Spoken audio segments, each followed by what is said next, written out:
So hello guys, welcome back to a new video. आज हमारे साथ इस वीडियो पे अदिति है, जिसके जेई मेंस पे ड्रॉप ईयर में 180 आया था सेकंड अटेम्प्ट में, और फर्स्ट अटेम्प्ट में सिर्फ 100 मार्क्स के अराउंड आया था। तो कैसे इसने लास्ट के 3-4 महीने में 80 प्लस बढ़ाया अपने जेई मेंस पे मार्क्स, तो आज हम डिस्कस करेंगे।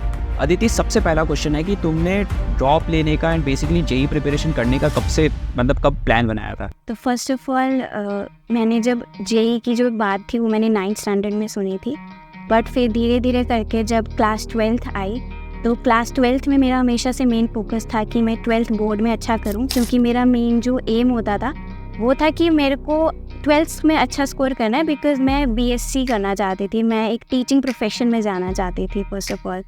फिर मैंने क्या किया कि जब 12th में मैं एंटर हुई तो मैंने जो है अपनी प्रिपरेशन जब स्टार्ट की थी 12th की, तो मैंने कोचिंग में एनरोल्ड थी। मैं हमेशा जो भी डेली पढ़ाया करते थे मैं कंसिस्टेंटली उस चीज़ को फॉलो करती थी 12th क्लास में।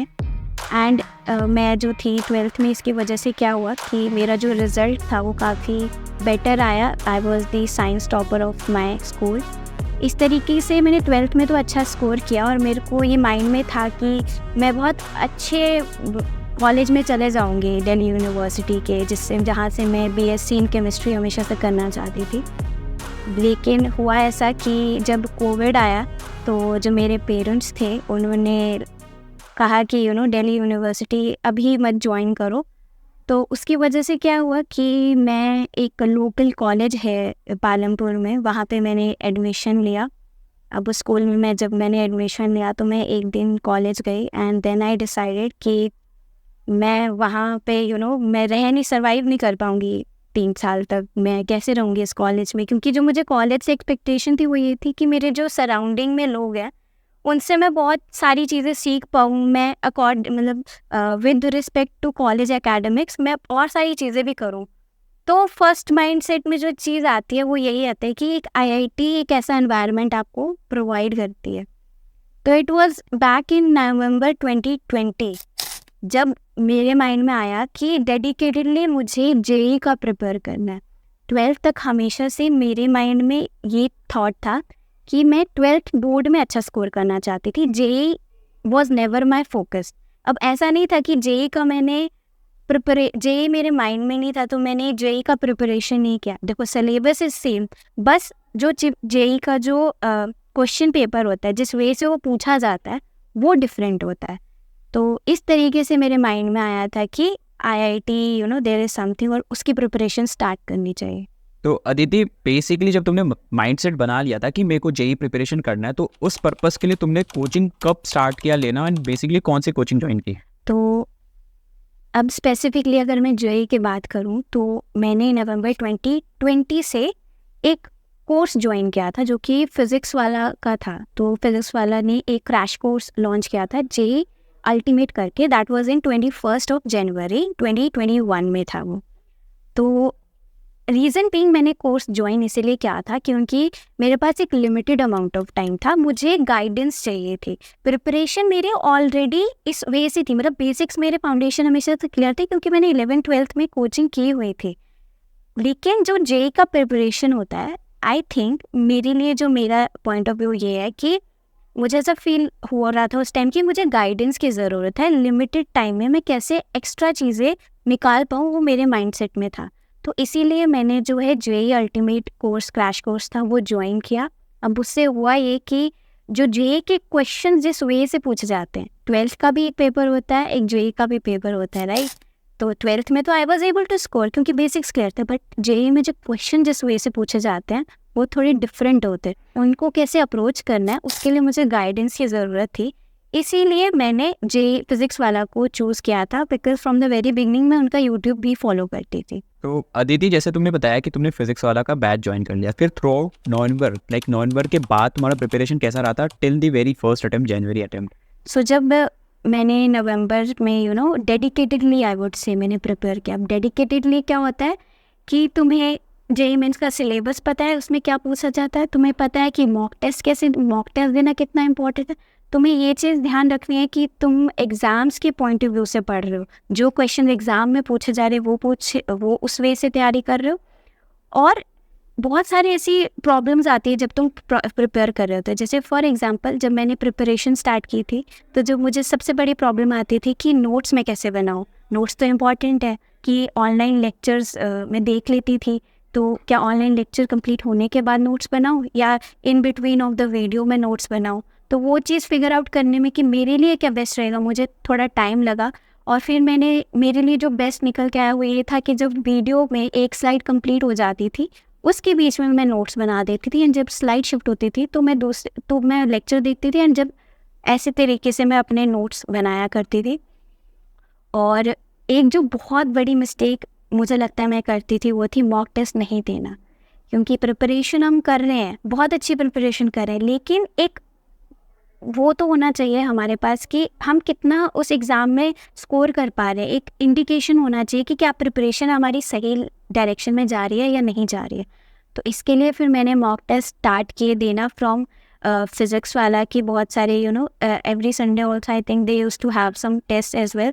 और उनकी मेंस से पहले भी टेस्ट सीरीज़ होती थी, वो मैंने दी। एनटीए जो एक वेबसाइट है जो कि ऑफिशियल वेबसाइट है जहाँ पे पेपर्स होते हैं जेईई मेंस के, कोविड के टाइम पे बहुत सारे पेपर्स थे, तो मैंने वो स्टार्ट किए। ऑल्दो आई वुड से उसमें बहुत इजी क्वेश्चंस होते थे, कुछ डिफ़िकल्ट होते थे, लेकिन जो बहुत इंपॉर्टेंट चीज़ मुझे वहाँ से पता चली वो थी न्यूनेस ऑफ द क्वेश्चन, कि क्वेश्चन को किस न्यू वे से फ्रेम किया जा सकता है इन दी अपकमिंग एग्ज़ाम। तो मुझे वहाँ से वो आइडिया मिला। अब हमने मॉक टेस्ट तो दे दिए, पर मॉक टेस्ट के अलावा हमारे इम्पॉर्टेंट हो जाता है कि मेरे को ऐसा लगा कि मॉक टेस्ट दे दिया पर लेकिन जो क्वेश्चंस नहीं हुए मुझसे, मैं क्या करती थी कि उसका मॉक एनालिसिस टेस्ट जो होता है मॉक एनालिसिस करती थी।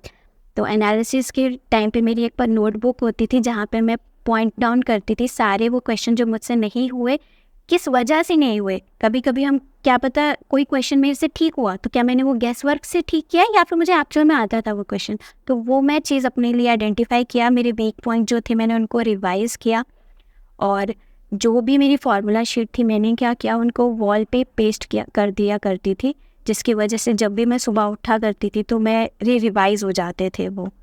इस तरीके से मैंने अपने नोट्स पे काम किया। मैंने अपनी डीपीपी सॉल्व किया करती थी जो बैच के साथ हमेशा मिलती है हमें, उसके वीडियो सॉल्यूशंस अवेलेबल होते थे वो देखा करती थी।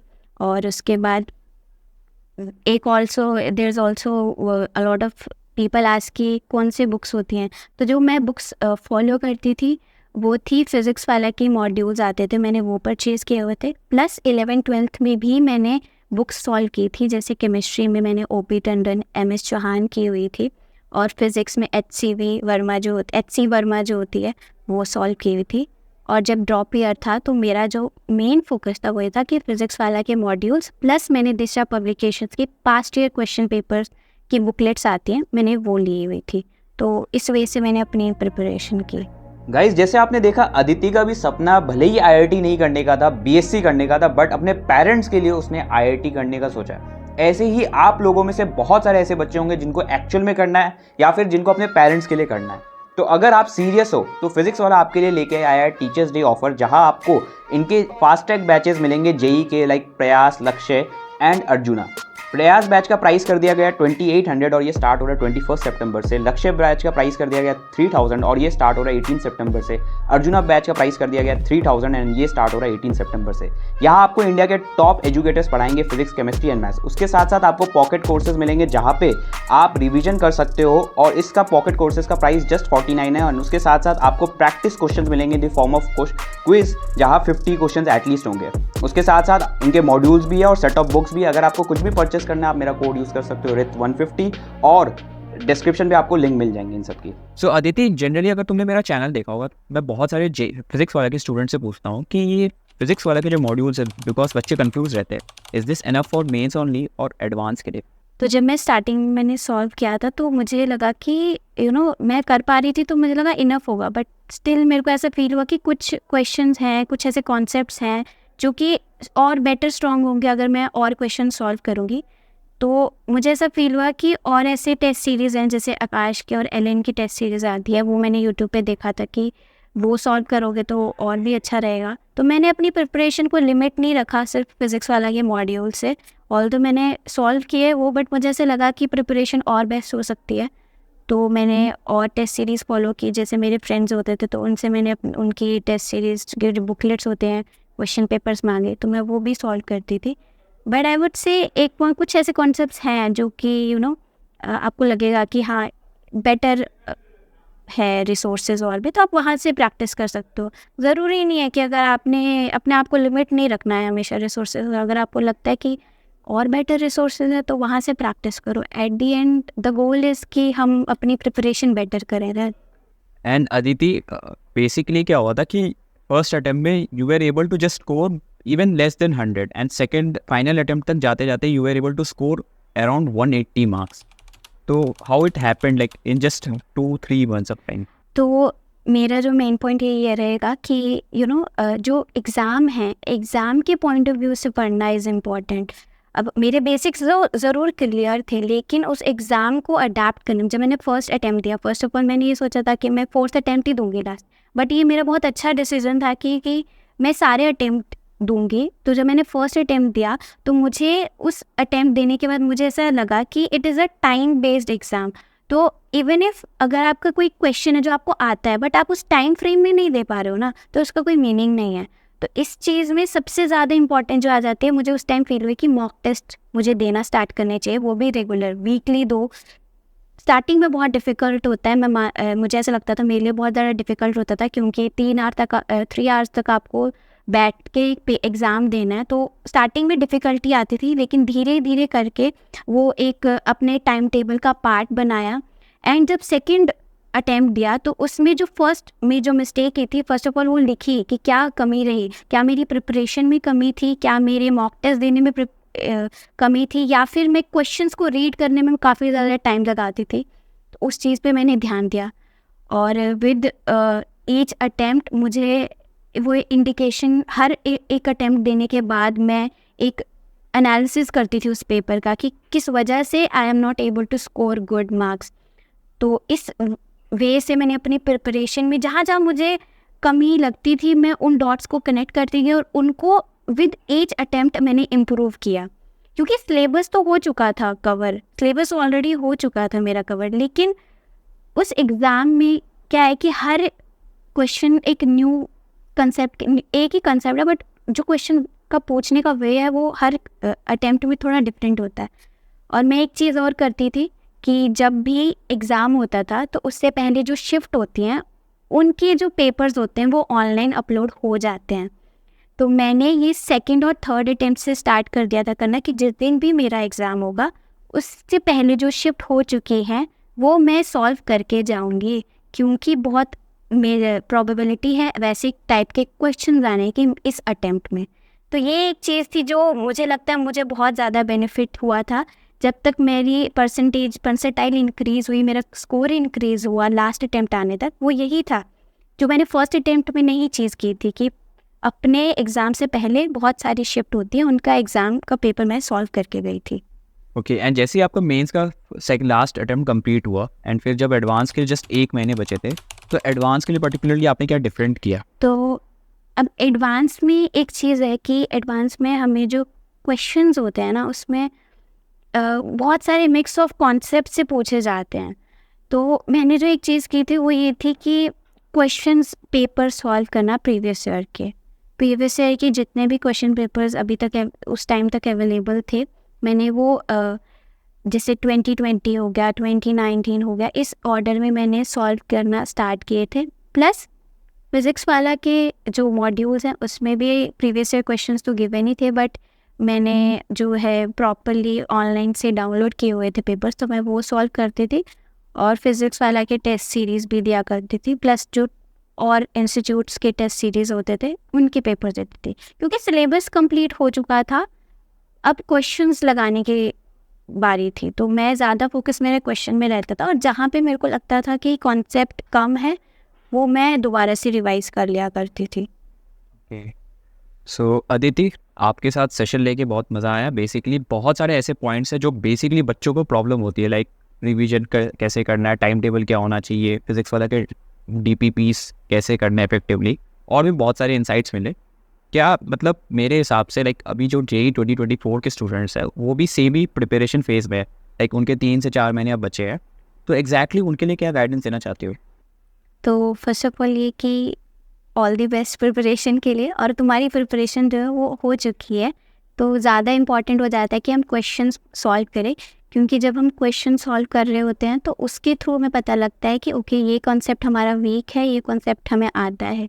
तो जो हमारे वीक कॉन्सेप्ट्स हैं उन पे वर्क करें, उन लेक्चर्स को देखें, उन नोट्स को दोबारा रिवाइज करें, और शॉर्ट नोट्स बनाना मेरे लिए भी इफ़ेक्टिव लगता था, तो आप शॉर्ट नोट्स भी बना सकते हो। अब उन शॉर्ट नोट्स को या फॉर्मूला शीट्स को वॉल पे पेस्ट करके वो डेली रिवीजन की तरह एक्ट कर सकते हैं। और मॉक टेस्ट देना is very very very important I would say, और मॉक टेस्ट से ज़्यादा इम्पॉर्टेंट हो जाता है उनका एनालिसिस, पेपर एनालिसिस करना इम्पॉर्टेंट है। जहाँ भी मिस्टेक लग रही है उन पे इम्प्रूव करना, आई वुड से कि यही सारी चीज़ें जो कि इम्पॉर्टेंट है।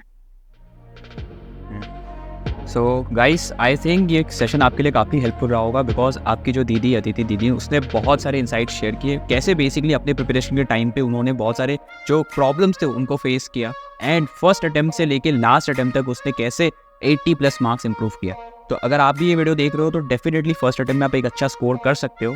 बस आपको जो सारे मिस्टेक्स है जो बेसिकली दीदी ने बताया, इन सबको फॉलो करना है कि इनको आपको मेजरली अपने प्रिपरेशन में नहीं करना है। So all the best for your preparation and thanks a lot Aditi for coming. Thank you so much and all the best for your preparation. Bye. Bye.